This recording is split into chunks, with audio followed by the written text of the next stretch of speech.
We are contributing our part and have aligned ourselves to the WHO global strategy, which is to reduce physical inactivity by 10% worldwide. So we believe that this complete program, which is being carried out, will bring efforts to reduce or to contain the mortality rate caused by NCD.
Good afternoon, everyone. Welcome to our first podcast of WCEM.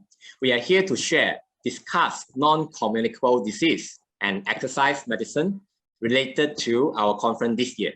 And I am Ethan Wong, the host of today's podcast and the organizing/scientific committee of WCEM. Nice to meet all of you. And today's podcast will be surrounding our first topic, exercise and community approach. For this, we have invited our conference speakers to be our guests. She is a human movement scientist and public health expert that study how to promote exercise to achieve a healthy life. She has dedicated her time to develop health promotion model for sport clubs and also workplace. She strives to create a high healthy awareness, working and sport environment for people who won't throw away their health while still being able to chase their dream. Here to discuss exercise and community approach, please welcome the guest from France, University, please excuse me if I'm wrong, University of Côte d'Azur, Dr. Johnson Stacey. right. Thank you for having me. Yeah, I mean the name of the university. I try my best. It's perfect. Côte d'Azur. Wait. Côte d'Azur. Oh, okay. I think I. So we're in the south of France. Oh, I see. Yeah, the place is called Nice, right? Like Nice, N-I-C-E. Exactly. Nice. Yes, Not nice. Okay. But it is very nice in Nice. Very sunny. Yeah. Oh, I see. Really nice and Nice. Yeah. I hope one day I can visit France also. Yeah. All right. So good morning to you and good afternoon to myself. Today, let's talk about something about this exercise and community approach. Since our conference this year focused more onto the strategy to live together with COVID-19, right? And as an expert in your field, could you tell me more about the current situation and what do you think on the COVID-19 has affected the sport industry? Well, my expertise is on working with promoting health within specific settings, and so we have specifically worked on the sports clubs. So when we talk about sports clubs, it's more organized sports clubs. So think about football clubs, athleticism clubs, things such as this rugby. So rather than fitness clubs like a Pilates studio or a typical gym. So that's more of where the expertise comes in. And as we're very well aware, many sports clubs, as well as typical gyms, had to close during the pandemic. So that put a big damper, if you will, on people being able to practice their sport with their friends and such. But what it really helped us to realize is how much sports clubs, organized sports clubs, should be embedded within their community. Because we know that people go to sports clubs for more than just physical activity. While that is obviously health enhancing physical activity is a huge part of a sports club, it's also a social network for many people. And to help reduce a lot of NCDs, we know that exercise and fitness and sports club helps with social, helps with mental and the physical activity aspects. So it's really how those sports clubs are and can be embedded within the community to help promote all of these different forms of health in general. So we take a kind of a general, broader approach to the sports club and to promoting health within the sports club. So COVID-19 has really brought to light a lot of the disparities that people have and how they can and should look at and view their sports club within that community, as you mentioned, the community approach to health and to fitness and physical activity.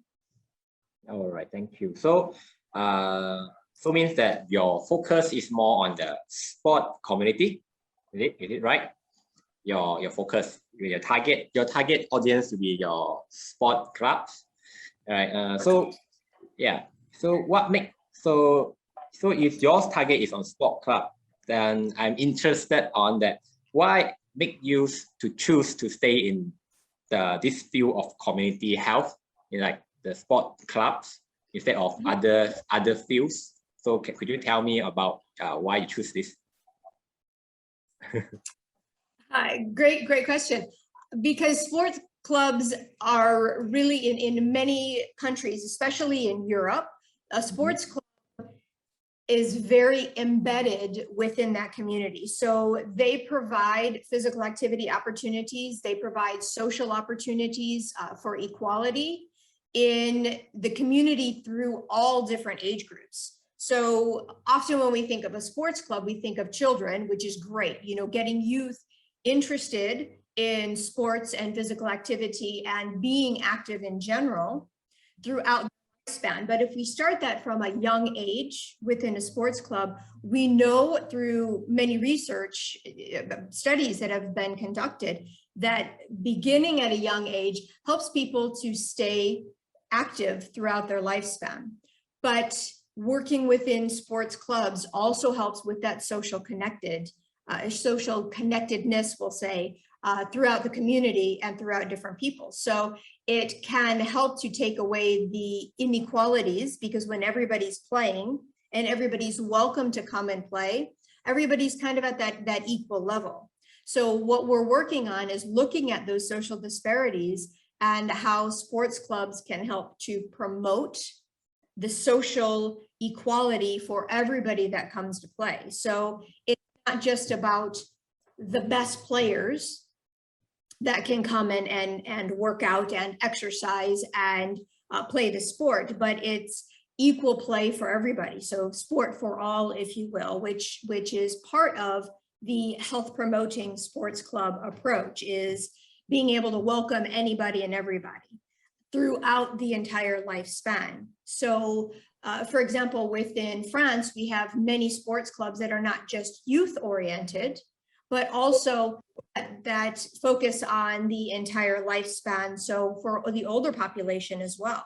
So we see a lot of sports clubs that are offering exercise classes and or adapted physical activity practices to the community that are older, or to people that may not play competitive anymore, but still want to join a soccer or a football club to continue to practice, to continue to make friends and have social connections. So that's why I'm looking at the community connectedness within clubs. Wow, that is something. I never thought sport club is this much connected to social. Maybe it's because Malaysia, in Malaysia, we have not much. I would say we have a lot of sport club, but we are not that Malaysians not that connected to sports for nowadays. Like when I have some friends in Europe, where then they're younger, they already start to like some sport, whether it's cycling, high jump, swimming, all kind of sport. In Malaysia, we only develop that when we are like in middle school or high school. Yeah, so I didn't see a lot of things in sport club. So sport club is just to play state to win some medals, come back home and hi, I have medals. For me, I think like that. But for you just told me that actually sport club itself can unite different age group, even though they have retired, they come back, the youngster. Wow, that's something great. That's why Europe always win medals. The interesting thing also is that, as you mentioned, those older adults that have maybe not been practicing competitively will still come into a sport club to practice with other people, but also they then can become volunteers and some of the coaches for the younger players and the younger participants. And so they act as a model for those younger participants. So again, that's another way to really build that community within a club. Now, as you can probably tell from my lack of a French accent, I am originally from the United States. So it's probably a little more like it is in Malaysia, where sport clubs are more predominant in the school systems and are more predominant for younger adults, where when we are a little bit older, we switch to a typical gym environment or small studios, yoga studios, Pilates studios, CrossFit. Obviously, CrossFit has become very, very big in the United States over the past decade or so. So it's a different view, but in Europe, the sports club is still very, very prominent within all different age groups. And so it's promoting a lot of the community within the sport for all those throughout the lifespan, if we will. Oh, I see. I'm very interested on knowing how actually from in the Europe, how you guys like promote sport to younger generation. There's a problem raised in Malaysia that we can see Malaysia or the closer country like Indonesia.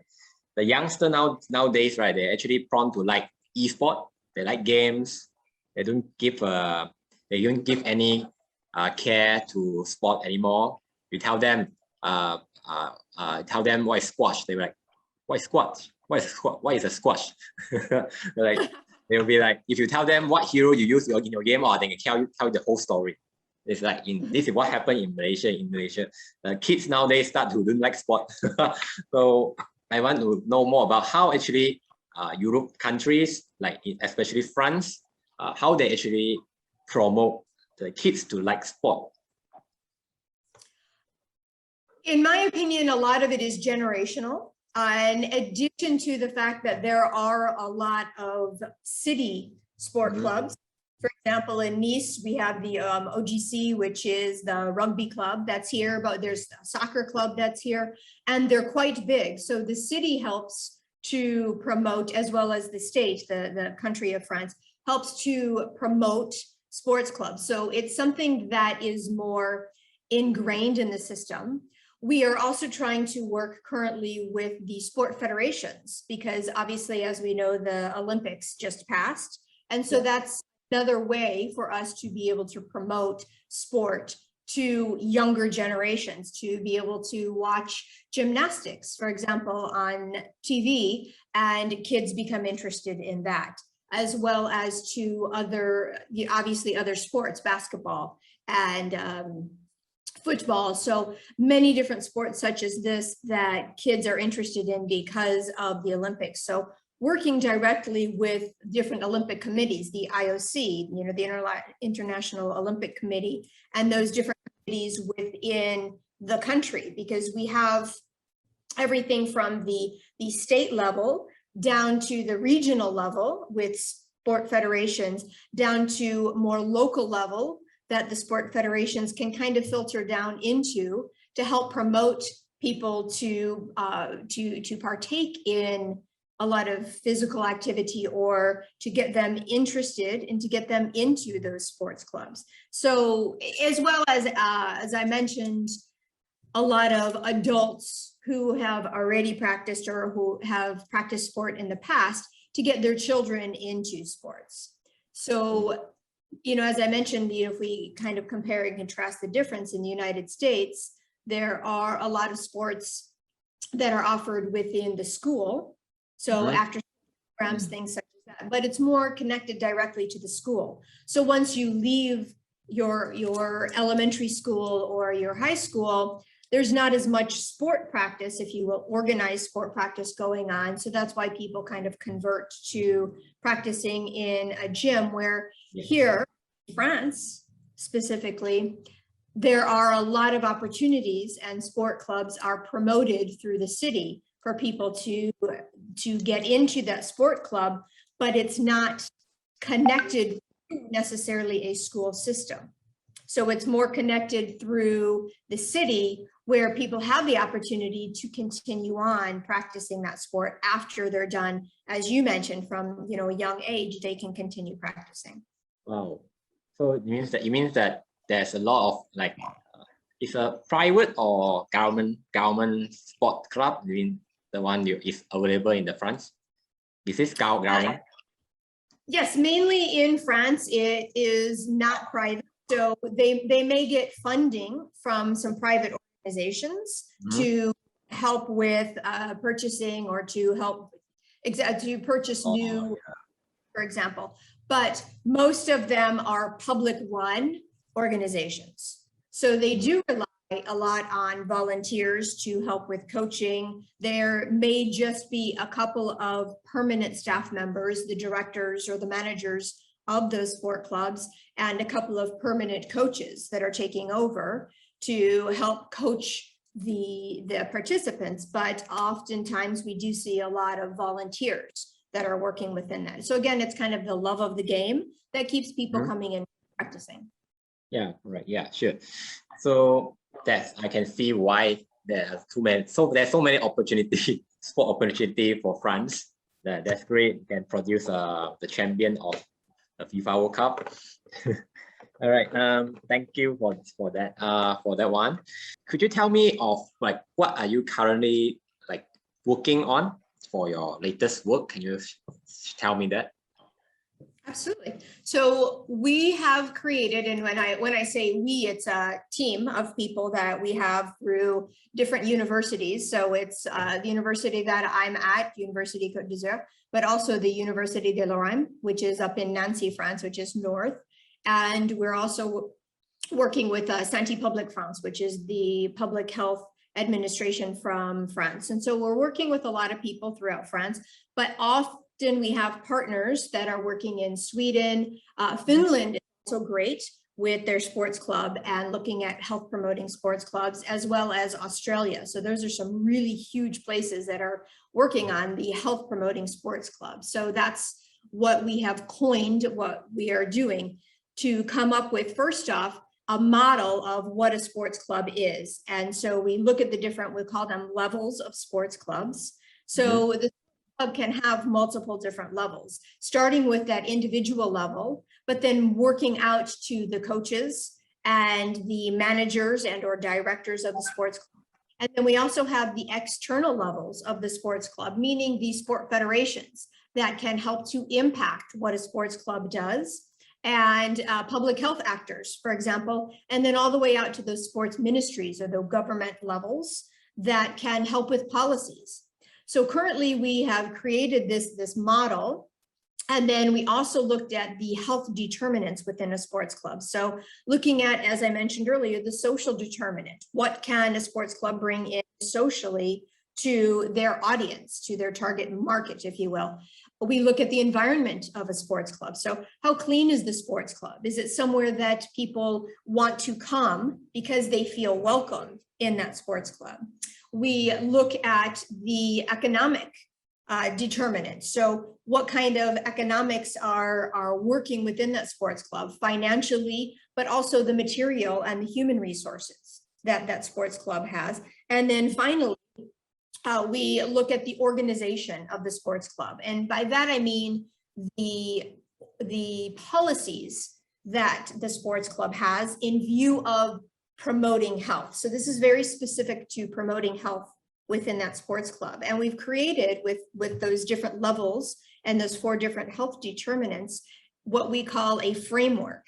And the framework helps to give strategies and at a smaller level, intervention components, like specific ideas or specific ways for a sports club to plan a health promotion intervention. And it helps them to plan it at these different levels. So we see how the different levels kind of interact with each other and how the different determinants of health also interact within the different levels of the sports club, but within each other. So it's the interaction of all of these pieces working together that we're working on. So we came up with a framework to help plan these different interventions. We're also currently working on a massive open online course to teach and train the coaches and the managers and the directors of sports clubs why promoting health is so important, and then how to promote health. So we come up with all of the components for the online, it's called a MOOC. So we've come up with all the components and they are being put together now to be released actually very soon.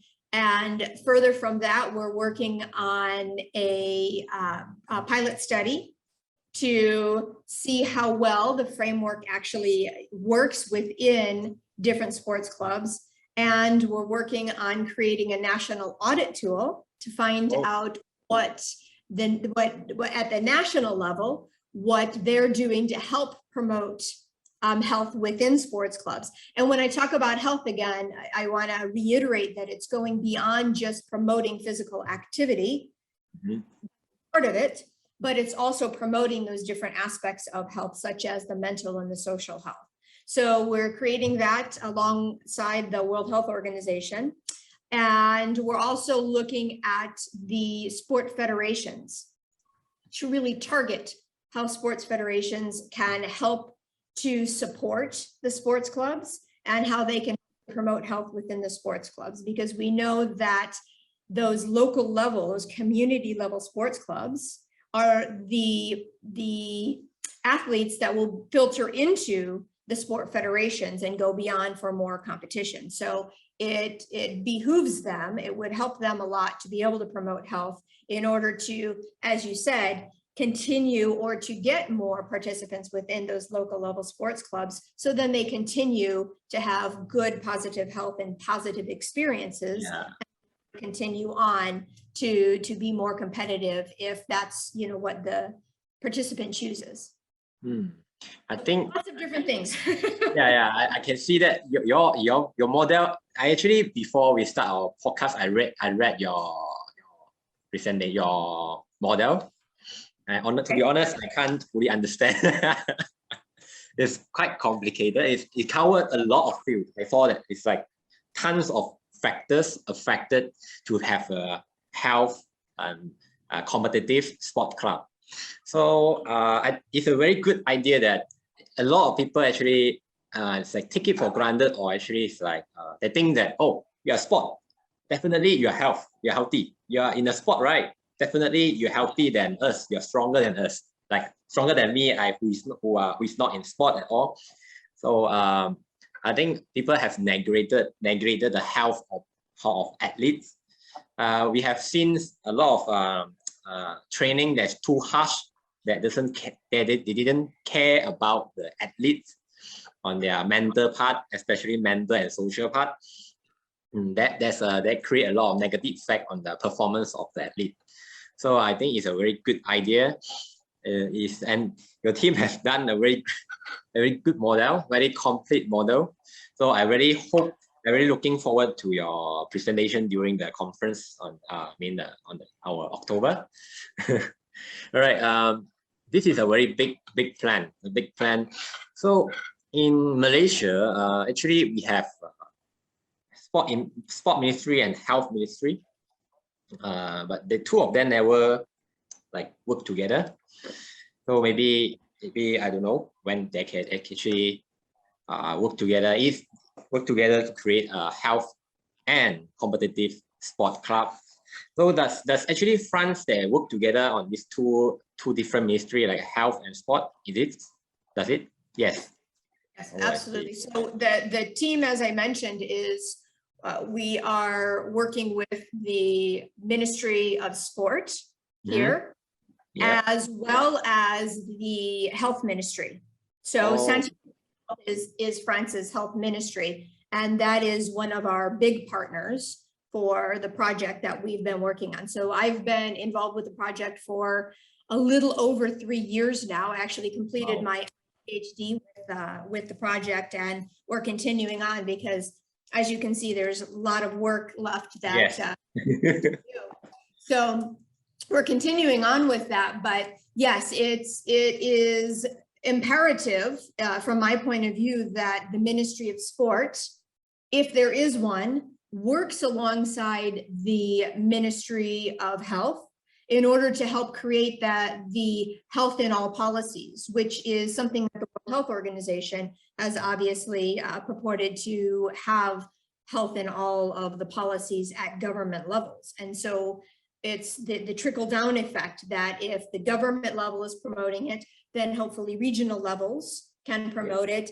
and then on down to that community level. So, you know, as I mentioned, we're working a lot with community level sports clubs, which doesn't necessarily mean only competitive sport clubs. It could just be the community sport club. And so it may not just be a competitive. So we know that a lot of athletes or a lot of adults, for example, may not be interested in the competitive nature of the sport. They're very interested in the social nature of the sport club. Yeah. But you had mentioned, you know, people think naturally, oh, I go to the gym or I go to a sport club, so it's naturally health promoting. But a lot of research that we've seen actually coming out of Australia, for example, shows that the children that are participating in sport club are not necessarily any more active than children that don't participate in sports clubs. Because sometimes, as you mentioned, those sport clubs have a very competitive nature. So they are only allowing the children to play who are really good. Their top athletes are the ones that are going to the competitions or they're the focus. And so what we're trying to do is change that and have that myth of healthism kind of reversed. We also have seen, for example, in the Gaelic Athletic Association, they're working a lot on substance abuse because Gaelic Athletic Association is in Ireland, as you may know, and they had some issues with substance abuse. So after they would finish, for example, playing rugby or playing their versions of, they would go out drinking. And so they're working on the substance abuse because it is something that we know happens, you know, after you play a game or after you go do sport. Is it still a healthy environment? So we want to work on a lot of those things. You can go into many sports clubs and see the convenient foods that are there. For example, the distributors that you can buy candy bars and soda machines. And so we have to take a look at that. Again, we think, oh, I'm going to sport, so I can eat a candy bar and drink a soda, but how much extra sugar am I taking in, and is that really healthy? So this is what we're looking at, is that myth of healthism. And for example, there's actually a new survey that came out from England that talked a lot about parents being a little bit leery of allowing their children to participate in sports clubs because they had the high level or the thought process that there was a high level of dopage going on. So steroid abuse and things such as that. So again, working on that and working on making sure that we are not promoting the use of anabolic steroids or the use of any kind of sport enhancing substances. So the performance enhancing PES, performance enhancing substances. So there's a great team in Switzerland, actually in Lausanne, Switzerland, who is working a lot on the substance abuse and things such as that. So there are many teams all over that are working on these small different aspects of the myth of healthism in sport or in sports clubs. So I know there was a study that happened a long while ago that in one of the Nordic countries, about the percentage of participants in Nordic countries that were using performance enhancing substances in typical gyms, in the gym setting. And so we have to look at that as well.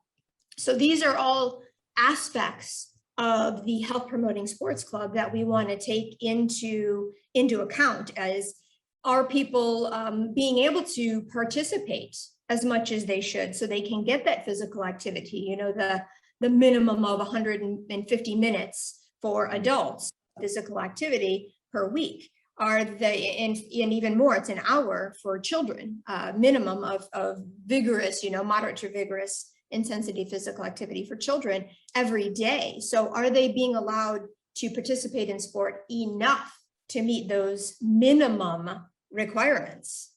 So we look at that, look at the nutrition, you know, what is being offered. We're looking at, are people welcoming other people into the sport club, regardless of their athletic abilities.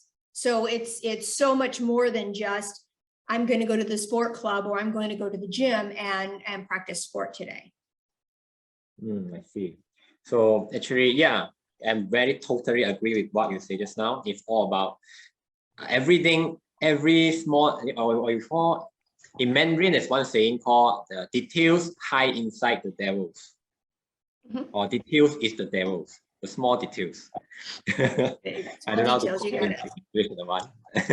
But yeah, so I actually heard of many athletes, I don't want to say what country, like one day before their competition, they take fast food, hamburgers, McD, the McChickens, or even they go to a pub, they're very bad, to the pub, drink, and then they'll go there. They went back to the hotel and be 3 a.m.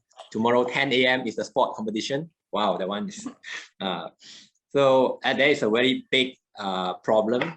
There's something happened to something wrong with their health awareness or their knowledge about the health. So I personally is an exercise therapist, and this Saturday, Sunday, actually, I'm going to teach.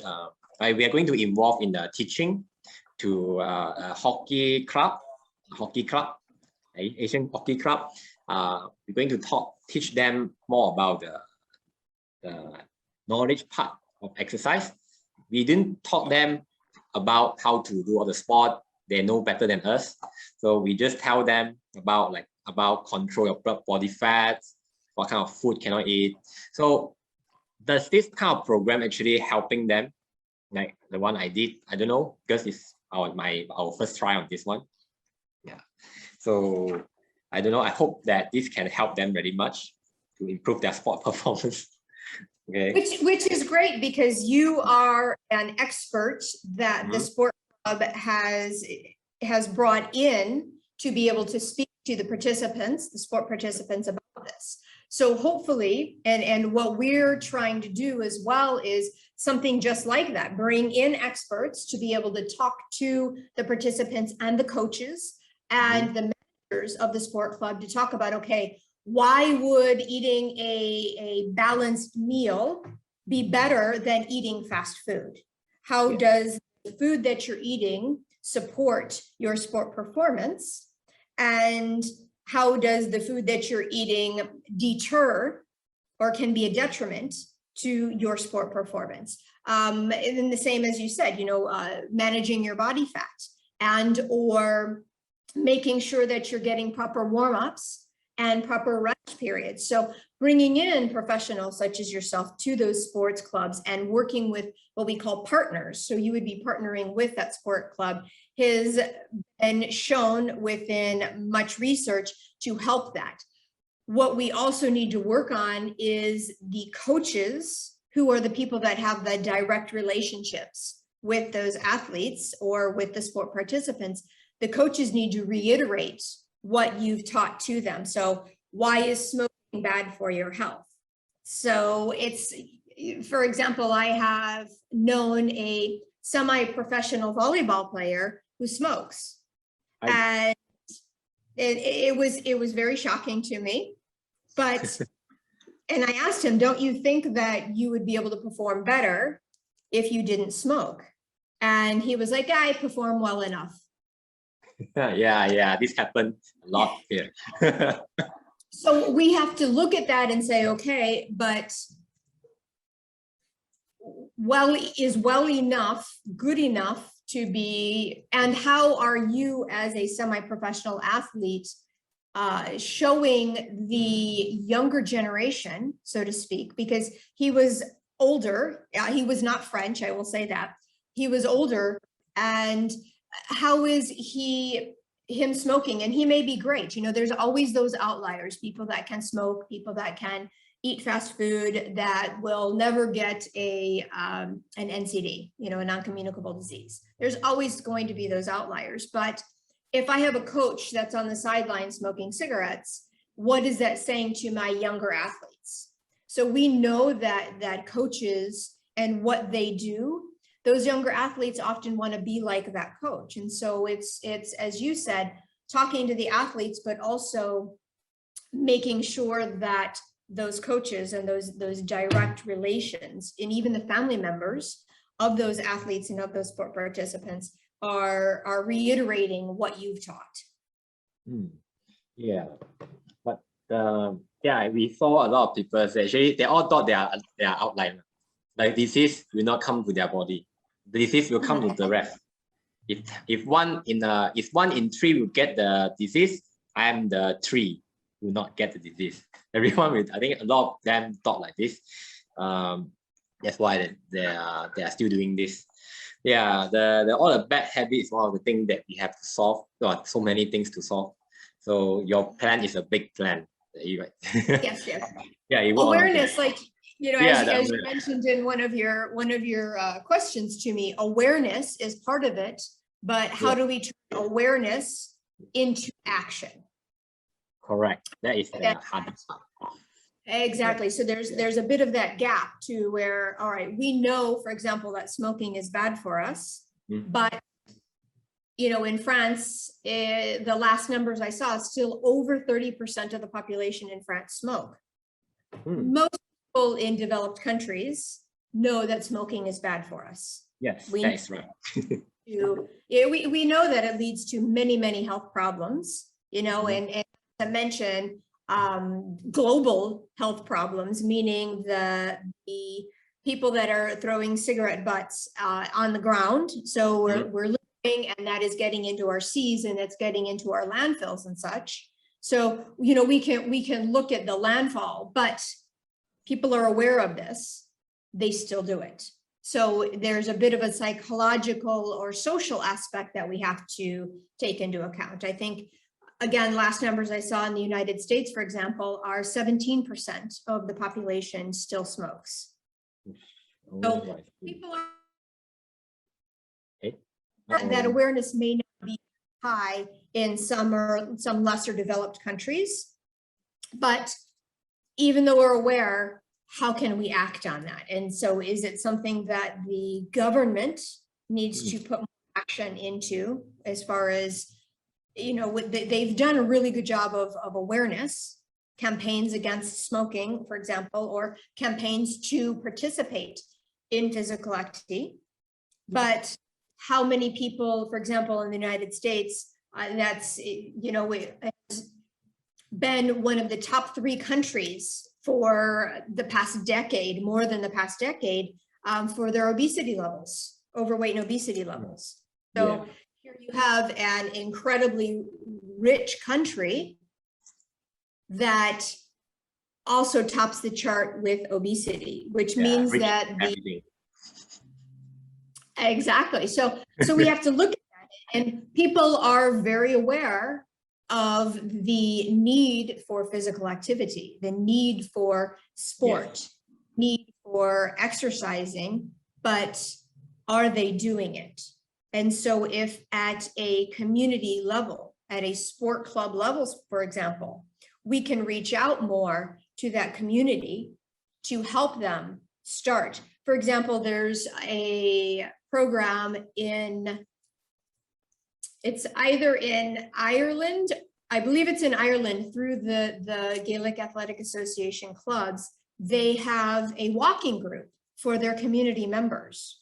And so several nights a week, the community comes together at that sport club. They turn on the lights in the different streets and they go walking. And this is for some of the older population that may not participate in sport, but another way for sports clubs to embed themselves within the community. Yeah. So sorry for interrupting. Can Dr. Stacey, Dr. Johnson, could you restart your video, because your video is like just jam. Your video has jam.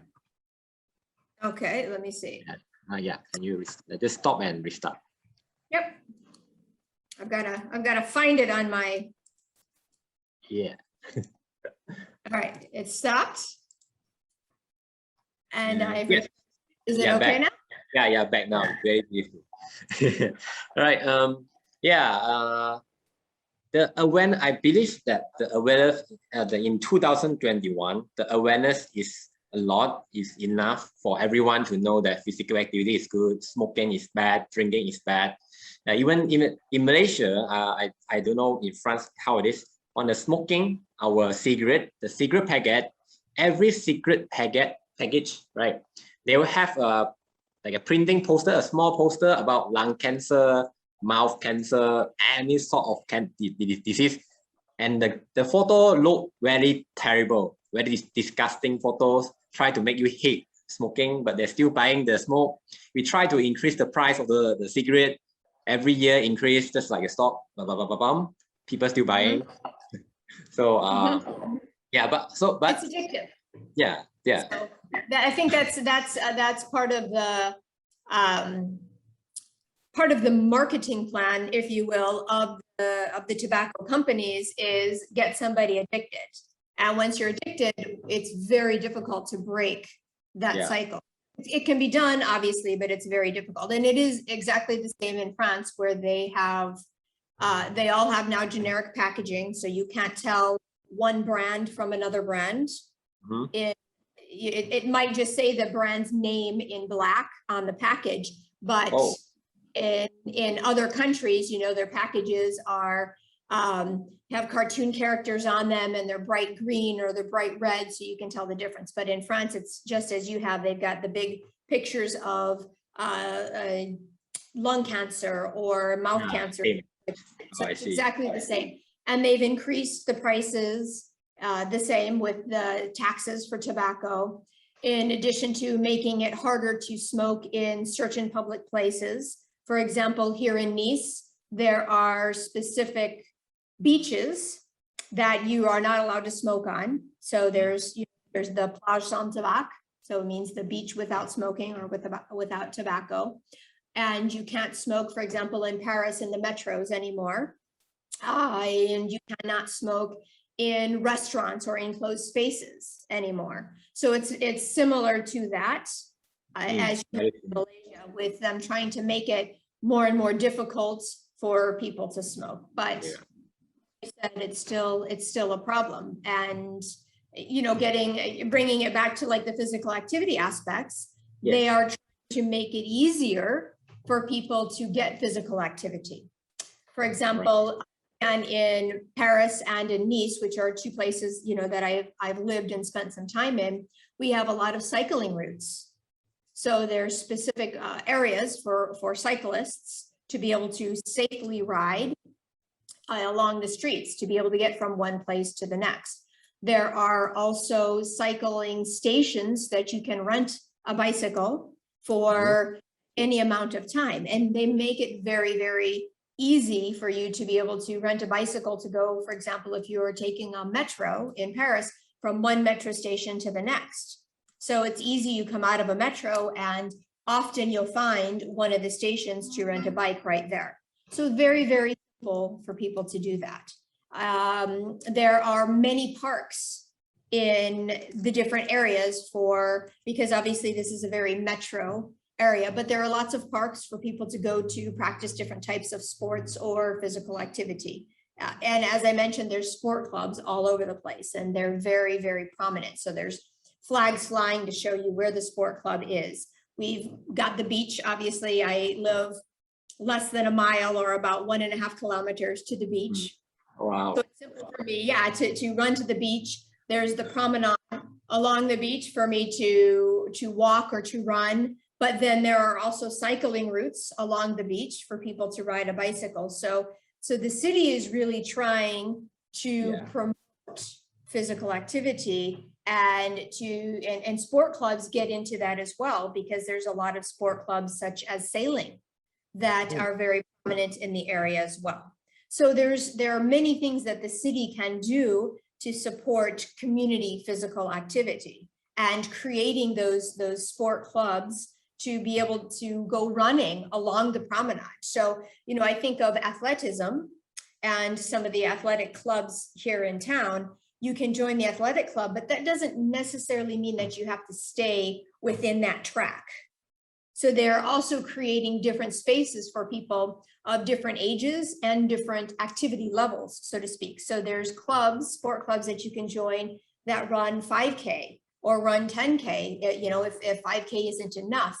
And there's different levels for people to run. So you run a 5-minute mile, or if you run an 8-minute mile, that kind of a thing. It helps you to adjust so you can run with people that are about the same level as you, so you don't feel like you're not welcome back, the group or the team. So these are the type of community sport clubs and sport organizations that are becoming more and more popular. Yeah. So, wow. So that you have the government actually work really pay attention to details. Yeah. So yeah, I believe that this is the direction of health promotion, because awareness is there. People mind is already having awareness. Exercise health, it's not bad and it's good. Now we should work on the social and the mentally and the psychological way. Like don't let people feel intimidated by a big buff guy beside you, or another girl who has 6-pack beside you. So this is a very good things that France is doing to improve that. I think we will have to learn from you guys on using this kind of things. All right, so we still have some time. Yeah, I have one more question on the. Let us talk a little bit about the current pandemics and the effect and the outcome of the sport industry and fitness industry, or even the health promoting campaign. Okay. So as we know that we are already living in the new norms. We no longer shake hand going to put in the history book, I think. This is shake hand. Maybe 20 years later, this is shake hand. 10 years ago, we do like this. No more shake hand. Okay. So example, there's no more of this. We also like in Malaysia, we can't just you don't even can open the gym. All the private gyms, any exercise private center is not able to open. Even the parks, also some of the park even block it. So a lot of people have actually cannot access to the gym, and a lot of fitness industry player all complain that's normal. But what I think is about the negative and positive impact on the or after this. Even though the fitness industry already like very hard to access in certain country, especially in Malaysia. I heard that some country already open, like Americas, you can just go to your gym like normal, but with the FOP. But in Malaysia, even though the people can't access gym, but people start to see exercise as important. Like they already know, oh, I have to do exercise and I'm free at home anyway. So I'll start to do some exercise. So how to say, because of this, people start to exercise at home and they don't want to go to the fitness center. They all want to do it at home. Does it actually, do we actually have to change our plan on the health promotion other than just setting up more centers? Or should we, what kind of things should we do on this? Because the facilities now is limited in certain countries. So I want to listen your opinion about this. I miss my There's obviously, since the pandemic, there are many studies coming out on this such objective. And there was a study, actually recent study, that was just, I believe, published within the past couple of months on awareness and the physical activity levels in the United States, for example. And they did see physical activities go slightly up. Oh, I see. Certain types of people. They also have disparities between, for example, socioeconomic status. So those people economically and educationally, those people did not go up. So there's a bigger disparity between the two. The same thing between women and men. Because women are the ones, if they're in a household, women are the ones that were expected to handle the children's education. So get most of the kids online for their schooling, if they had online schooling, and take care of the children during the day and occupy their time and such, where maybe the men had more time to go out and participate in sports. So it was a huge disparity. And it was the same thing as well within different races. And so again, we see, for example, the Caucasian population got more physically active, where other races got less physically active. Oh, I see. It could be because again, the disparity between where people live. So inner city is harder to do physical activity. So if you're living in an apartment, so I live in an apartment, I have absolutely no outdoor space in the apartment that I have. So it was harder for me to do regular physical activity, especially during the confinement. So I do regularly go to a gym. So I don't go to a sport club, but I go to a gym, and my gym was closed. It was open for a small amount of time, about 6 weeks, and then it closed again for the second lockdown. And it has recently reopened, and it's a huge controversy, but as of this week, they have just passed a law where you have to have what they call the pass sanitaire, which is you either have to be fully vaccinated of that, or you have to show a test, a negative COVID test within the past 2 days, or you have to have had COVID within the past 6 months and been recovered from it. And so you have to show proof of these in order to go to the gyms now. And it's the same with almost all indoor leisure activities, where you have to show one of these things in order to participate. So as you said, people are finding alternative ways to exercise. So the awareness is there, because before we may not think about it. We get up, we get ready for work, we go to work, and it may be that we ride a bicycle, or we walk, or we drive a vehicle to work, and then we do our work, we come home. So we get into that routine. Now, during confinements, we get up and we grab our coffee and we go straight in front of our computers and start working. So we don't have any of that time between. So that's also taking a huge toll on the mental health. So we have to, again, see how can our sports clubs, how can our gyms help to support and promote physical activity to their members and to their coaches, their staff, during times such as a pandemic. So we're very aware that physical activity and being healthy lowers our risk of NCDs, but it also boosts our immune system. So if we do intense physical activity, as you know, being an exercise scientist, that intense physical activity in a very short term lowers our immune system. Yes. Because our body has to recover from what we've done. But in the long term, it obviously increases our immune system to help us better deal with things such as the virus. So if we get the virus, then we can better, our immune system can kick in much better to help us fight it.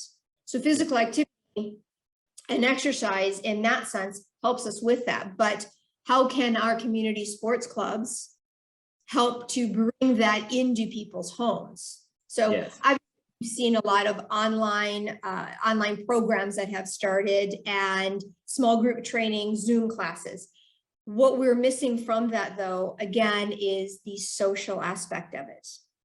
So I can talk to you, as you said, I can't shake your hand anymore. In France, obviously, we can't do the bisou, things such as that. So missing, we're missing that whole social.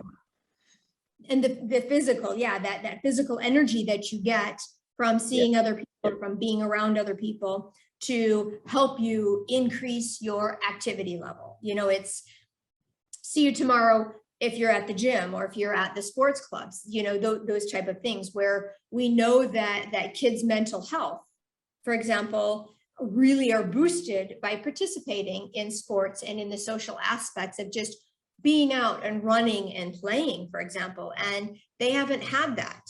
And so when you get into those big metropolitan areas, in New York City, for example, or Paris, we were only allowed here in France 1 kilometer from our homes. Wow. So yes, exactly. 1 kilometer? 1 kilometer. So imagine somebody that is a runner that goes out and run like 1 kilometer back and forth, and then forward and back, and then to the other direction. That I ended up having to do. So the promenade, which is the area of the beach, was completely closed down. So you couldn't run there at all. So I had to find alternative routes to go and run myself. I cycled to work and back. I couldn't cycle anymore because we were in confinement, and my work is about kilometers away. So, in confinement, I couldn't cycle. I couldn't do a lot of the things. So again, it was finding alternative routes. Now, I have been physically active my entire life. So for me, it wasn't as big of an issue, but for people that are not as ingrained to be physically active or to exercise regularly, it's much harder. So we have to find alternative ways to support them. And so we can see, again, bringing it back to how the sport club is really ingrained in that community. How can they help when we have to continue to be socially distanced? Or if the club is closed, what kind of communication are they giving to their athletes and to their members and to their coaches to support their coaches with times like this?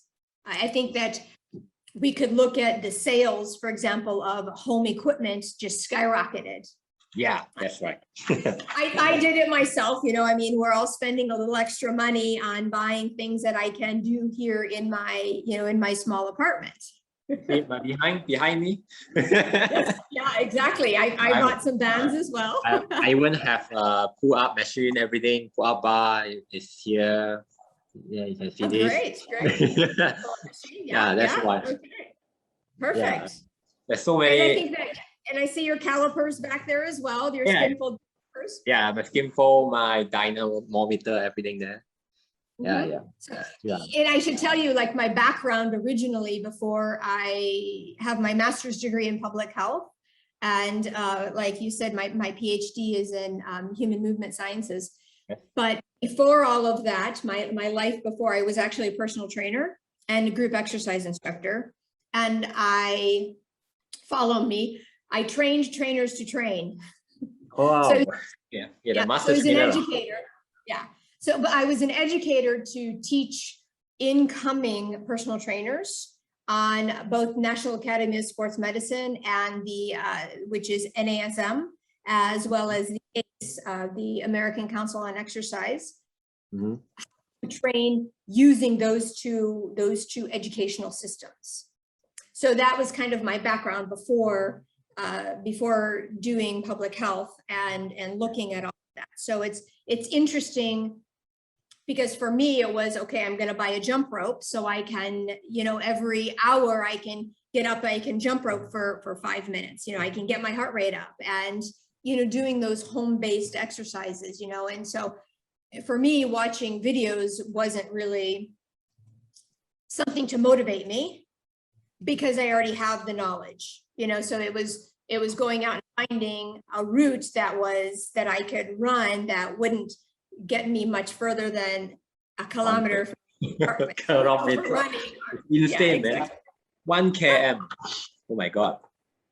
And now I feel very lucky that in Malaysia it's 10 km. See, so you guys have a little bit of wiggle room. I still consider 10 km very little, but after I heard from you, okay, I'm very impressed. Yes. I saw somebody in France running a marathon on their balcony. Yeah, then it will be very funny to see France now. Everyone is like, come and fall. Here, come and fall, cycling Yes. here. Running there. Oh, you know, you would see people, which could again be possibly a positive. You know, obviously you can't stop and talk to the people, but you would see the same people every day running on certain routes because they also, but we were also limited to times.